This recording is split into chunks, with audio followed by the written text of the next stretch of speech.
Bien, vamos a continuar entonces. Seguimos con las capitalizaciones patrimoniales, en lo que es el marco teórico, conceptual y legal de esta primera clase que iniciamos ya, pues, el curso de capitalizaciones patrimoniales. También estamos mirando las reconversiones monetarias, ya hemos conversado sobre esto y las correcciones monetarias que también vamos a ver de una u otra manera. Entonces, los estados financieros tienen que ver con este modelo y específicamente el estado de variación patrimonial o cambios en el patrimonio. Recordemos que son cuatro los estados financieros, a saber, el balance, el estado de resultado integral, el estado de flujo de efectivo, el estado de variación en el patrimonio, más las notas revelatorias. Este estado de cambios en el patrimonio o variación patrimonial muestra los cambios habidos en el patrimonio de la empresa durante el periodo, él se hace por periodo. Él debe ser presentado, ese estado, en moneda de igual poder adquisitivo, es decir, moneda corregida o moneda que incorpore los impactos de la inflación. No lo olvidemos, tengo la sesión 31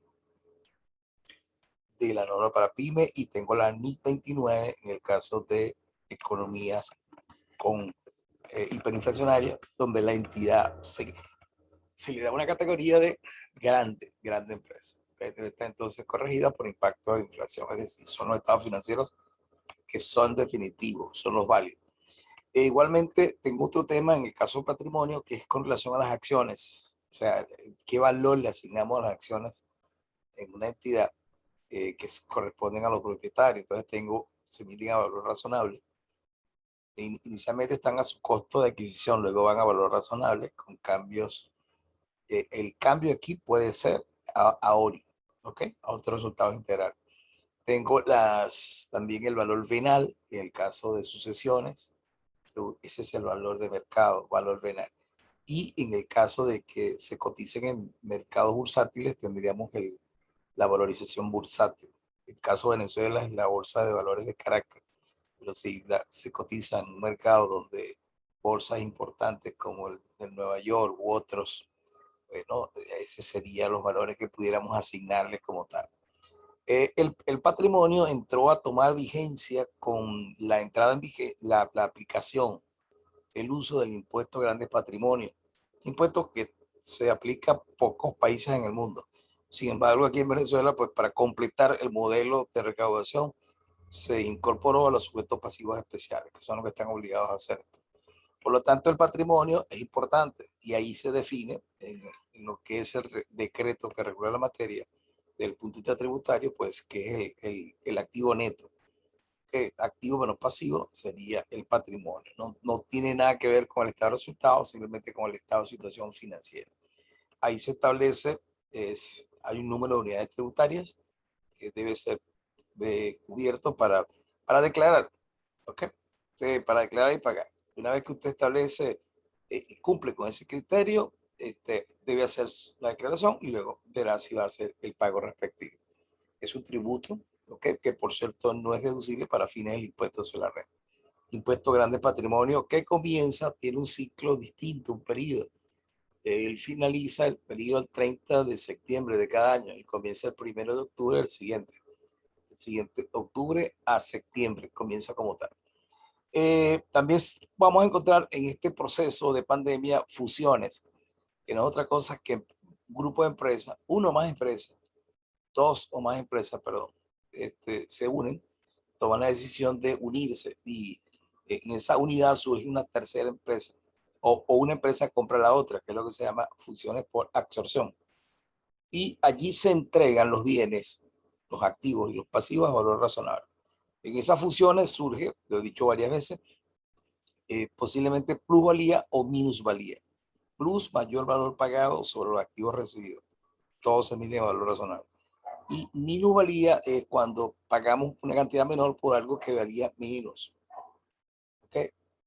Perdón, pagamos una cantidad menor por algo que valía mucho más todavía. Tengo una minusvalía, que se reconoce un ingreso automáticamente como tal. También aparece la figura de liquidaciones. Vamos a liquidar la empresa porque no va a continuar operando. Caso de funciones, ella continúa bajo otra figura. El caso de liquidación, se nombra un liquidador que está contemplado en el Código de Comercio. quien debe encargarse de todos los procedimientos sobre la liquidación. También se van a medir ahí a valor razonable, en este caso el patrimonio que hay que determinar. Ahí el concepto de activo neto es funcional, porque tengo mis activos que se miden a valores de liquidación, tengo mis pasivos también, y la diferencia, si es que surge algo, iría para los accionistas en la parte patrimonial. Y está lo otro, que es declararse en quiebras. O sea, debido a que no puede cumplir con los compromisos adquiridos, con los pasivos, si hay un estado de quiebra, es una declaración que se hace formal, en este caso ante el registro mercantil, y se dan todas las publicaciones al respecto y comienza todo un proceso muy lento de ir liquidando la entidad porque está bajo una condición de quiebra al respecto. Y están las otras acciones en tesorería, que son acciones de recompra. Por una u otra razón, las acciones vuelven otra vez a la empresa, quien las emitió, comprándolas ellas mismas. Entonces, como era un capital en circulación, bueno, se registran en sentido opuesto. Ellas van a reducir el capital en circulación. Entonces, estamos hablando de acciones en tesorería, con la intención posterior de colocarlas nuevamente en el mercado ante otro accionista o quien la quiera comprar. Y entonces puede surgir, ¿verdad?, lo que llaman un descuento o una prima en el caso de las acciones en tesorería como tal. Bien, el caso de los dividendos, el artículo 305 del Código de Comercio habla de que se pagarán dividendos, ¿verdad?, sobre utilidades líquidas y recaudadas. Líquidas, líquidas. O sea, que están líquidas significa ingresos menos costos menos gastos, están liquidadas. Y recaudadas que existan en efectivo, que tenga la disponibilidad para pagar el dividendo. ¿Okay? Entonces, cuidado con este concepto de dividendo. Se decretan de resultados acumulados, ¿okay?, y se pagan bajo dos figuras: o dividendo en efectivo, que es dinero que sale de la entidad, o dividendos en acciones. ¿Okay? Y cuando se pagan en acciones, entonces estamos hablando de capitalizar esas utilidades no distribuidas. Como sale de allí, sale de utilidades acumuladas, se capitaliza bajo dos figuras: bajo la figura de cambiar el valor a las acciones o emitir nuevas acciones. Vean lo interesante. Esto le cambia el valor a las acciones existentes, es un procedimiento que se hace, o emitimos nuevas acciones como tal. El problema de emitir nuevas acciones es que tiene que ser algo que sea, digamos, armonizado para no, digamos, quitarle la proporción accionaria que tienen los accionistas. Un tema que hay que analizarlo en cuanto a los dividendos. También existen los otros resultados integrales, los ORI, que están allí en patrimonio, que no se han realizado y que aparecen allí como tal. La norma para pymes establece 4 criterios, ¿verdad?, 4 tipos de transacciones que originan ORI.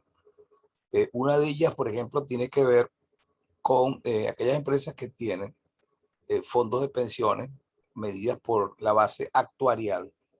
Un actuario profesional que hace un estudio y que determina cuál es el valor que debería tener ese fondo de pensiones que tiene la empresa. El cambio que se da allí en ese fondo de pensiones, que cada vez que hace la evaluación se lleva a otros resultados integrales. Okay. No está realizado, es simplemente una medición. Ese es un caso interesante que pudiéramos perfectamente analizarlo de una u otra manera. Igual pasa con aquellos instrumentos financieros, ¿verdad?, que no son negociables, sino para fines de control, no se van a vender. Entonces también originarían este tipo de otros resultados integrales. Y habla también allí, en uno el último cambio, en el 2015, habla del superávit por revalorización, hasta que este no se convierta, se realice vía utilizando el gasto por depreciación. El gasto por depreciación alimenta también pues la depreciación acumulada. Ese es otro de los cambios que también sucede allí como tal. No está realizado. Si no está realizado, pues no lo va a hacer. Sin embargo, cuando yo me voy a la NIC completa, que es la NIC 1 o la norma internacional de contabilidad número 1, agrega otros conceptos que tienen que ver con, en este caso, otros resultados integrales. Importante manejar ese criterio para saber que eso es intocable, porque no está realizado. También hay conceptos de concentración de las acciones, que significa reducirlas. Si eran 1000, las llevamos a 500. Allí le cambiamos el valor a la acción. O desconcentrarla, que es que si eran 1000 y la quiero llevar a 2000, también debo desconcentrarla. Hay mayor número de acciones, pero el capital se mantiene. Solo que cambio concentración y desconcentración. Es un proceso aplicado en Latinoamérica y en Venezuela, pues también es una buena salida de hacerlo como tal. concentración y desconcentración de acciones. También ya sabemos que el valor razonable se utiliza en la medición de acciones, esas que van a mercado. O sea, yo quiero medirlas, sobre todo las que van a valor venal. Las que se utilizan para tomar decisiones van a valor razonable. Recuerde que nosotros hicimos un webinar que está contemplado allí precisamente en la NIF número 13. Habla del concepto de valor razonable y estuvimos hablando. No solamente las acciones, también pueden ser las cuotas de participación. Recuerden que es el caso de la sociedad de responsabilidad limitada. La inflación tiene grandes impactos sobre el patrimonio, porque si impacta el resultado del periodo y el resultado del periodo va a patrimonio, pues va a tener las consecuencias de aminorarse, de incrementar las pérdidas o de bajar las utilidades. Esos son los efectos inflacionarios que tenemos que manejar como tal. ¿Okay? Hay una cuenta cuando corregimos la moneda desde el punto de vista financiero, porque en Venezuela hay dos tipos de ajustes por inflación. Uno fiscal, que está contemplado en la ley y en su reglamento, y uno que es el financiero. Son dos, digamos el nombre es parecido, pero no son igual, hay diferencias. Entonces, cuando hago la corrección monetaria financieramente, aparece una cuenta que se llama actualización del capital. Esa actualización no es otra cosa que el ajuste que se le hace al capital aportado por los accionistas. Eso se separa. Y esa es la cuenta que se utiliza para cambiar el valor de las acciones. Esa cuenta llamada actualización de capital. Está también, debemos hacer un análisis de la entidad, no solamente con el capital, con todas las partidas que son sujetas a corrección monetaria y las que no son, llamadas partidas monetarias, como el efectivo, las cuentas a cobrar, las cuentas a pagar. El efecto que ellas tienen se conoce como resultado monetario del ejercicio, el REME. Y ese RM fue una parte del resultado del periodo. Y si fue una parte del resultado del periodo, significa que altera, que modifica el resultado, o sea, la ganancia o pérdida. Y recuerden que la ganancia o pérdida va a patrimonio y va vía utilidades no distribuidas. Significa que la inflación, su impacto lo medimos a través del resultado monetario del ejercicio, es el RM, ese que estamos viendo de esa manera. Los estados financieros tienen que ser presentados en cifras corregidas, pero específicamente el estado de flujo de efectivo, porque el efectivo seguirá siendo el mismo, pero las partidas que lo originan, las correlaciones que existen se corrigen por efecto de la inflación. Entonces, tenemos que entenderlo, su análisis en moneda de igual poder adquisitivo. Dentro de ellas puede estar aumentos de capital, disminuciones, pago de dividendos, etcétera, etcétera. El ORI, como ya les decía, otros resultados integrales, tiene que tener cuidado con esto. Es una partida del patrimonio. Se coloca en el estado de resultado integral, pero fuera del estado de resultado. O sea, no está disponible. Y él tiene cambios que pudieran darse y hay que observar esos cambios simplemente hasta que se vayan realizando. Eso es lo que debemos tener cuidado con otros resultados integrales como tal. ¿Qué pasa con la pandemia y el patrimonio? Ya les hice un comentario inicialmente que al estar las entidades de negocio muy restringidas, muy comprometidas con el funcionamiento, van a generar pérdidas o van a generar menos ganancias y eso va a impactar definitivamente el patrimonio. De ahí donde viene la descapitalización, de ahí donde viene el incremento, etcétera, etcétera. Las soluciones posibles, primero sería la financiera y después sería hacer aumentos. Pero la pregunta que nos hacemos, ¿están las empresas en condiciones de hacer aumentos de capital? Es medio complicado, o sea, es un poco difícil, porque la economía venezolana está muy limitada, o sea, está hacia la baja. Pero la solución lógica es incrementar el patrimonio con bienes o efectivos. La primera que yo le recomendaría sería hacerlo a través del ajuste por inflación, ¿okay? Menos costoso y está aceptado por los registradores mercantiles y es algo normal como tal. El valor de las acciones o cuotas de participación son fundamentales ¿para quién? Para el accionista, porque él tiene un bien, para él es un activo. Ese bien forma parte del patrimonio de una entidad de negocio. En este caso es el patrimonio de ella. Y en la medida que ese patrimonio se incrementa, la entidad pues sube de su patrimonio, pero si va a la baja, como es el caso de lo que estamos mirando ahora con la pandemia, es preocupante, realmente es preocupante. Entonces hay que hacer una revisión, una observación sobre las cuotas de participación y las acciones. El mercado, ¿qué tenemos nosotros que observar ahorita? El mercado que tienen las empresas, es decir, su área de trabajo, su área donde colocar los bienes y servicios, porque son las que originan los beneficios económicos.